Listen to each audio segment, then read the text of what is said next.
Halo semua, saya Gregoria Apriliani Putri Palem dari kelas 10H Sekolah SMA Santo Fransiskus Xavierus Ruteng akan membahas tentang teks biografi. Saya mohon teman-teman dan ibu guru bisa menonton video ini dan mencermatinya. Jadi, mari kita dengar pembahasannya. Baik, di sini saya akan menjelaskan tentang teks biografi. Teks biografi adalah tulisan yang berisi riwayat hidup seseorang yang ditulis oleh orang lain. Teks ini bertujuan untuk memberikan teladan kepada pembaca. Yang kedua adalah tujuan teks biografi. Tujuan teks biografi adalah untuk memberikan teladan, inspirasi, dan motivasi kepada pembaca.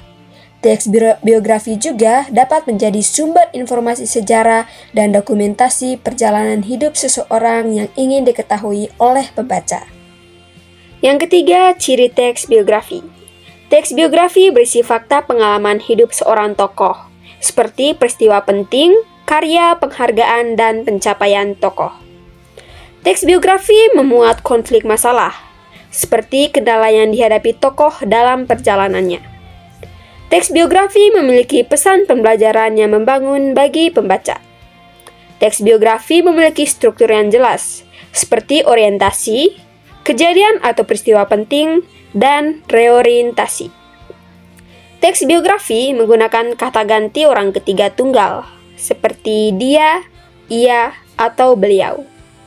Teks biografi menggunakan kata sambung atau nomina yang berkenan dengan urutan waktu, seperti sebelum, sudah, pada saat, kemudian, selanjutnya, sampai hingga pada tunggal nantinya, selama, dan saat itu.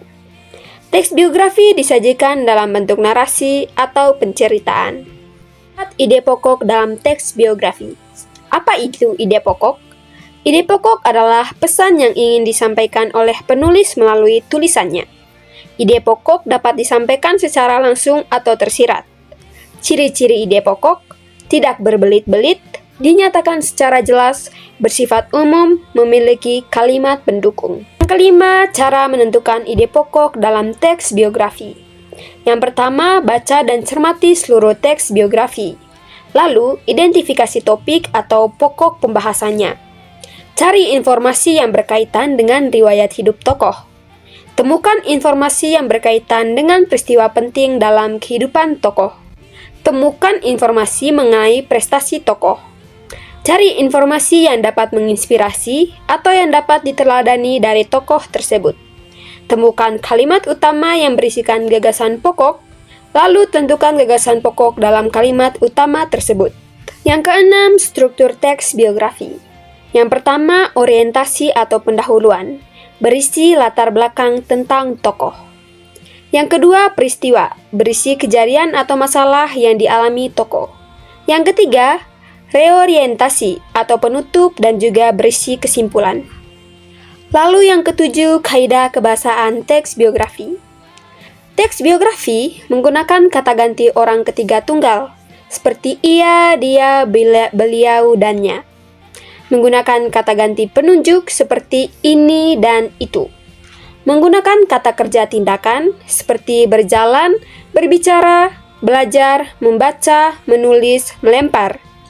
Menggunakan kata sifat seperti pandai, tekun, ulet, rajin, giat. Menggunakan kata kerja pasif seperti dipilih, disuruh, ditugaskan, diperintah, diberi. Menggunakan kata hubung seperti sejak, ketika, akan tetapi, meskipun demikian, namun, walaupun begitu.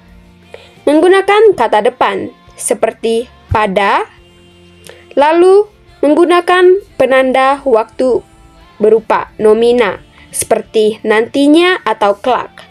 Menggunakan verba material seperti berlari, berbicara, belajar, membaca, bercerita, menulis, dan melompat.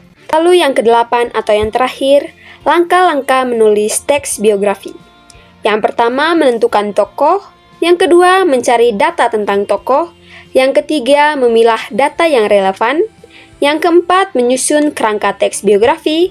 Yang kelima, menulis teks biografi.